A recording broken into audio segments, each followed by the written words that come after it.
Konnichiwa! A day in my life, pasamatabang vlogger. For today's video nga ay ito na nga ang araw na pauwi na nga kami ng Nueva Ecija. Maaga nga kaming gumising dyan para maaga nga rin sana kaming makauwi. Madilim pa nga nung araw na yan, 4 AM pa nga lang ng umaga ay gising na kami. Bumaba nga rin kami para mag-prepare nga ng kakainin namin at magluto ng babaunin namin. Ang lulutuin ko nga pala ngayon ay chicken skin at saka hotdog. Gagawa lang ako dyan ng pang-coat natin sa chicken skin. Lagay lang ako ng harina, betchin, paminta at asin. Okay na nga yun, tsaka imekos-mekos muna para masaya. Kung sa tingin mo nga ay kulang ka sa mga pangpalasa, dagdagan mo na laang. Matigas-tigas pa nga yung chicken skin dyan at kakakuha ko lang sa rib. Lamig na lamig nga naman talaga ako nung mga time na yan at kasi sobrang lamig nga dyan sa Batangas. Lalong-lalo na nga pag madaling araw at maga. Minsan nga lang din magparamdam yung araw, Diyos may marimar, puro lamig. Binabad ko nga muna sa tubig yung mga chicken skin at ang titigas kaya isunod ko na nga itong hotdog. At ayan nga, nung napaghiwa-hiwalay ko na nga ang chicken skin, kinukot ko na nga siya sa harina para magpiprito na lang. Ayan nga, ay finish na.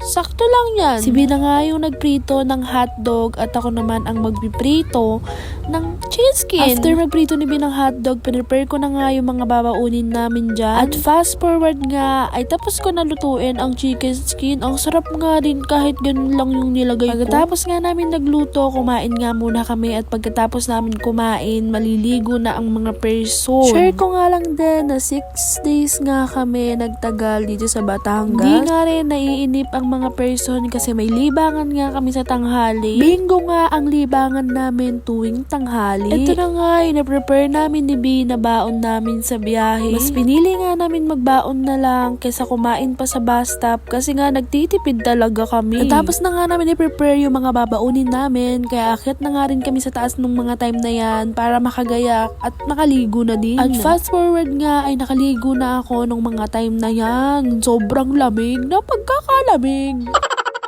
Ayan nga yung mga bag na dala namin at meron pa nga rin kaming bibit-bitin na nasa baba. Nakatapos na nga rin kami maligo nung mga time na yan at ayan, okay na rin ako na ayos na rin. Tapos yun, mamaya-maya bababa na kami. Para magpaalam nga kila Mama Neng at kila Kuya Louie, thank you so much po talaga sa pagpapakain at pagpapatuloy nyo po sa amin. Maraming salamat po at sana po ay makabawi kami sa inyo soon. Diyos may marimar, mamimiss ko talaga tong Batangas. Ang saya rin kasi dito, tas nagbibingo pa kami. Wala lang, ang masasabi ko lang ay nag-enjoy ako sa pagbabakasyon ko dito sa Batangas. Kahit bigla ang bakasyon lang ang pangyayari. Pero enjoy naman. Share ko nga lang din na 2 days lang sana kami ditong magtatagal. Pero nagtagal nga din kami ng 5 days dahil nga nagka-problema sa kukunin ng boyfriend ko. Hindi na nga tayo mag-everyday laba at marami na nga kaming damit pag uwi namin ng bahay. Ito na nga at bababa na nga tayo para magpaalam na. Ayan nga yung mga dala namin. Diyos may marimar, ang dami. Sobrang daming sinturis nga yung dala namin. Tigisa kami ng bag ni Bidon. Kaya yan, kaya namin yan. Punta na po kami.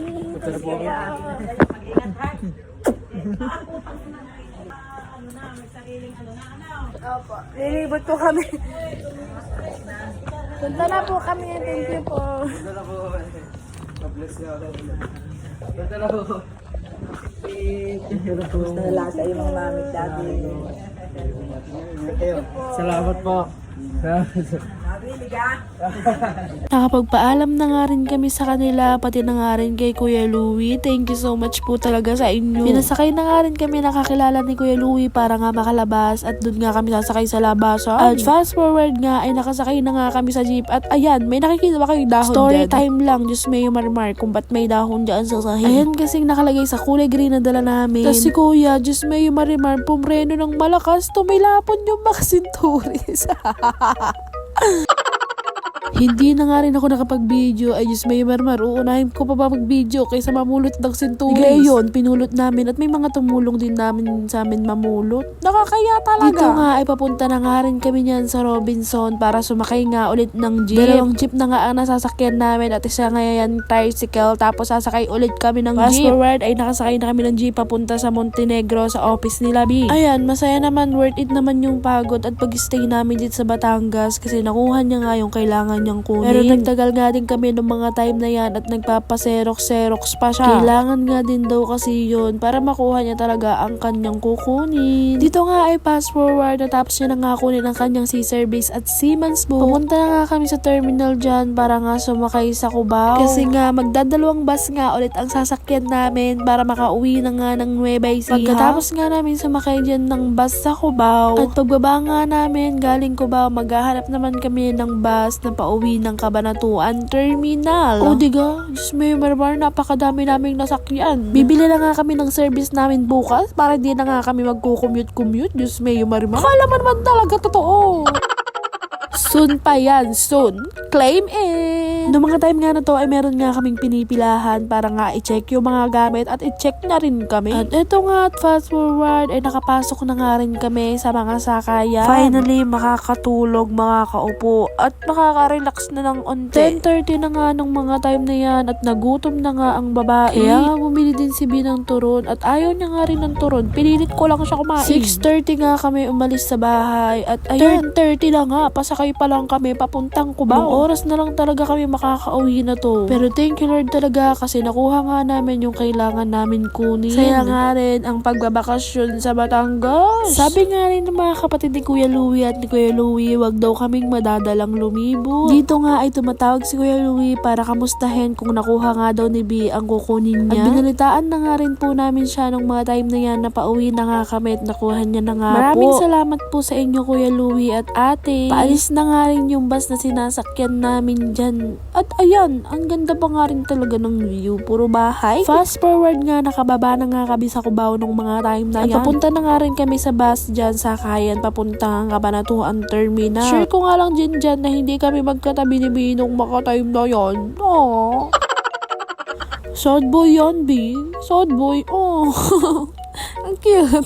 Nakarating nga kami sa Cubao mga 1:30 at hindi pa nga rin kami nagtatanghalian. Nagtabi nga rin kami sa bus nung mga time na yan at umalis na nga yung katabi ni B. Kaya pinalipat niya na ako. Nakaraan na nga rin kami yan sa bus stop at nakakain na kami. Medyo malapit-lapit na nga kami sa Cabanatuan nung mga time na yan. At fast forward nga ay finally nandito na kami sa Cabanatuan Terminal. Sumakay na naman kami ng jeep. Pauwi na ng Natividad. Yes! Oh my gosh, gabi na. Haggard na yung ate nyo. 6:30 nga kami umalis sa Batangas at nakarating kami dito sa bahay. Ay, alas 7 ng gabi. Diyos meyo marimar. Haggard Versosa na talaga ako. At pagkarating ko nga dito sa mataas na kahoy, si Pati nga yung sumundo sa akin. Si Pati nga ang sumundo sa akin. Tsaka ngayon dalawang bata na si Intet at si Junaid. Diba? Namiss daw talaga nila ako. Pumunta na nga rin ako sa Alphamart niyan para nga bumili ng cookies and cream at pag uwi ko nga ng bahay, gagawa ako ng Graham bar. Nung nasa Batangas nga ako, nagchat si nanay sa akin na ubos na daw agad yung Graham bar. Punong-puno nga yung rep nung mga time nung umalis ako sa amin ng Graham bar. At 2 days nga lang yun, naubos na. Kaya nga eto, kahit pagod sa biyahe, bugbog sa biyahe, kailangan pa rin kumita ng pera. Kailangan talagang kumayod kasi kailangan. Eto nga at finally, nakarating na nga ako sa bahay. Thank you Lord kasi safe kaming nakauwi sa aming sariling tahanan. Ganda naman ng smile ng nanay dyan. Diyos may marimar. Wala nga akong naipasalubong sa kanila kundi centuries laang. Kasi nagtitipid kami. Or wala sadya talaga. Wala kami pera.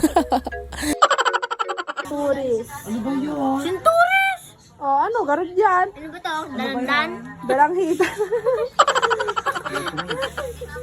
Bumigay na nga rin ako dyan ng mga centuries sa mga pinsan at mga tito-tita ko. Unti-unti lang ang nabigay ko at unti-unti lang din naman ang dadala ko. Ang importante nga ay nakapagbigay ako kahit unti lang. Pagkatapos ko nga din magpahinga, Diyos mayo marimar, gumawa na nga ako dyan ng Graham bar para meron na kaming Graham bar bukas. Ngayon na napapanood mo tong vlog na to ay may Graham bar na dito sa bahay. Bili ka na! Available nga lang na nagawa kong Graham bar ngayon ay cookies and cream tsaka strawberry cream. 81 piece nga ang nagawa kong Graham bar nung gabi na yan. Kaya nga bumili ka na. Sige na, go. Maraming salamat po sa panonood ng vlog ko. Bye-bye!